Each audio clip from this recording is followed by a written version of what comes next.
Hola oyentes de Radio Sefarad y bienvenidos a la geografía del Yiddish de la mano de Barda Fishbein. ¿Qué tal, Barda? Hola Jorge, hola a los oyentes de Radio Sefarad. Pues en esta geografía del Yiddish hemos recorrido muchas veces lo que era el imperio zarista, Rusia, Polonia, pero hoy incluso nos vamos un poquito más para el centro de Europa, ¿no? A Moravia, para un pueblo llamado Exactamente. Prosteyov, Sí, ¿o sí. cómo se pronuncia?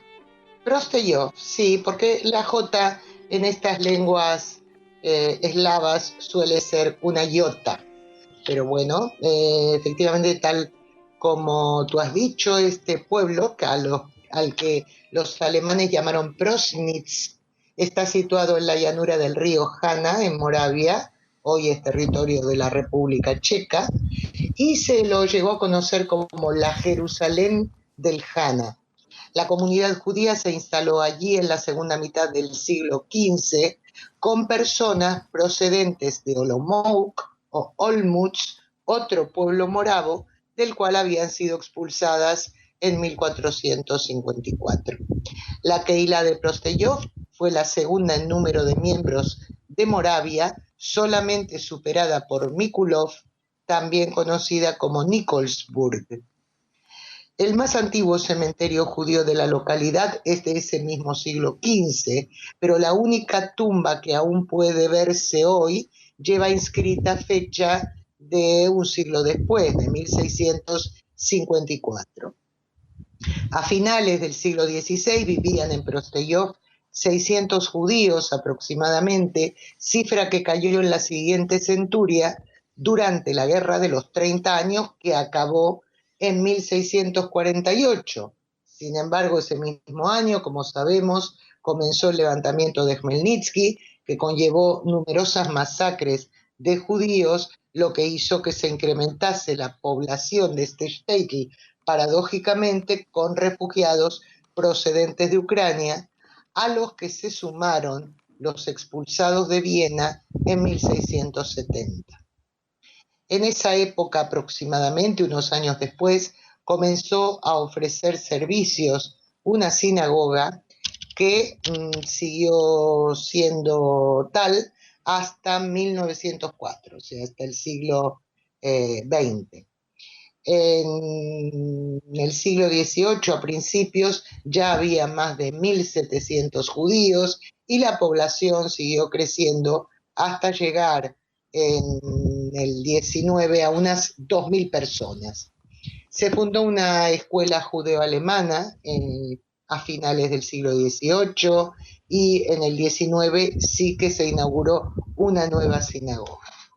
Los judíos de Prosteyov tuvieron un papel muy importante en la industria textil local, lo que les llevó a mantener a menudo relaciones conflictivas con los gremios cristianos. A principios del siglo XIX, un empresario judío estableció una fábrica de cachemira y fue el primero en tener una fábrica de tela en propiedad. 50 años después, los socios y hermanos Meyer e Isaac Mandel fundaron la primera fábrica de ropa confeccionada del Imperio de los Habsburgos. A los judíos de Prosteyov se los apodó Shapsen, debido a que uno de sus rabinos más importantes, Yehuda Leib de Prosnitz, se lo consideraba un profeta del movimiento del falso Mesías Shabtai Tzvi, al que sumó muchos adeptos allí mismo en Prosteyov. También el franquismo, otro extraño Mesías, tuvo muchos seguidores en este shtetl, coincidiendo con la estancia de Jacob Frank, en Brno durante el siglo XVIII. Más tarde, Prosteyov se convirtió en un importante centro de la Escalá, de la Ilustración judía y de la Reforma. Fue el punto de referencia de este pensamiento en Moravia, en claro desafío al rabinato ortodoxo que tenía sede en Mikulov. En la segunda mitad del siglo XIX, los judíos de Prosteyov se posicionaron en el conflicto checo-alemán, apoyando a las escuelas, organizaciones culturales y partidos políticos de la minoría germana, enfrentándose por consiguiente a la mayoría checa. Eso contribuyó a que paulatinamente la población judía fuese disminuyendo una vez más, de manera que de los casi 1.900 judíos que vivían en el Shtetl en 1870, solamente quedaban unos 1.400 en la década de 1930. Prácticamente la totalidad de estas personas fue víctima del Holocausto y al acabar la guerra solamente quedaban allí 170 judíos, ni siquiera todos eran nativos, sino que en este grupo también habían refugiados llegados de la zona de los Cárpatos rusos. La comunidad se reconstituyó en 1945 y mantuvo un pequeño espacio para la oración hasta 30 años más tarde. Hoy, en los edificios de las dos antiguas sinagogas de Prosteyov, hay una iglesia husita y una iglesia ortodoxa rusa. Y bien, como siempre hacemos, vamos a nombrar a algunos de los nativos relevantes de Prosteyov en este caso, y podemos citar al arquitecto Max Fleischer, que se dedicó a un tipo especial y curioso de arquitectura, la de edificios destinados a ser sinagogas. En Moravia hay varios ejemplos que todavía pueden verse de su trabajo. También nació allí el dramaturgo austríaco-israelí Max Zweig, que, como podemos colegir por su apellido, era primo del escritor, famosísimo escritor, Stefan Zweig. Max, aunque era licenciado en Derecho, se dedicó siempre a la escritura y vivió en Viena y Berlín. Cuando el nacionalsocialismo llegó al poder, se vio obligado a emigrar a Praga. Y desde allí, ya en 1938, huyó a Tel Aviv. Continuó escribiendo en alemán, que era su lengua literaria, y destacan entre sus obras teatrales las de temática judía, tales como Los Marranos, escrita el propio año de su inmigración a Israel, Los Marranos, Gueto de Varsovia de 1947, Rey Saúl de 1951 y Davidia en 1972.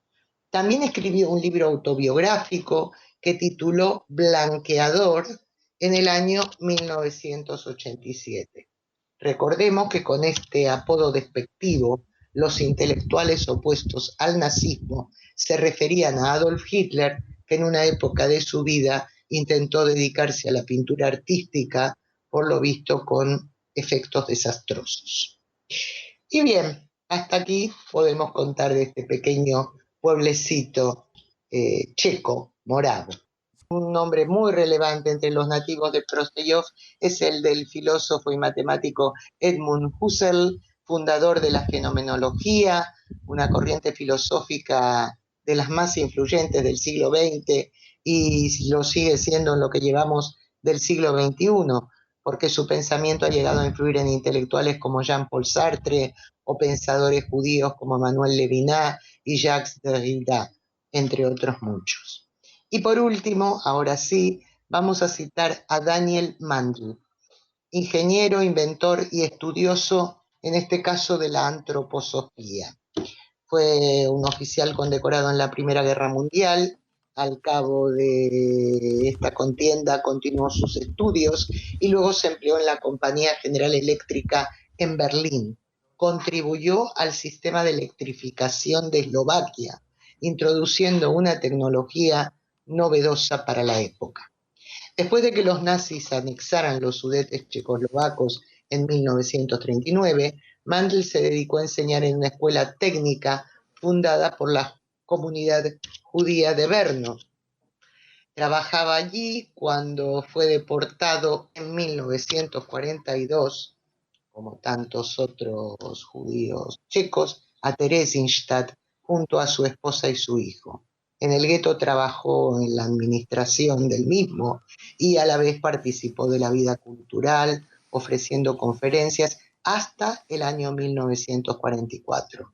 En septiembre de ese año fue deportado junto con su hijo a Auschwitz-Birkenau.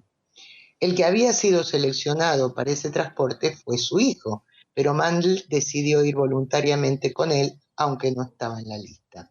Desde Auschwitz, ambos volvieron a ser deportados a subcampos de Dachau, donde Daniel Mandl falleció en marzo de 1945, solamente 6 semanas antes del final de la Segunda Guerra Mundial. Su hijo sobrevivió y fue quien ofreció testimonio de las penurias que pasó la familia.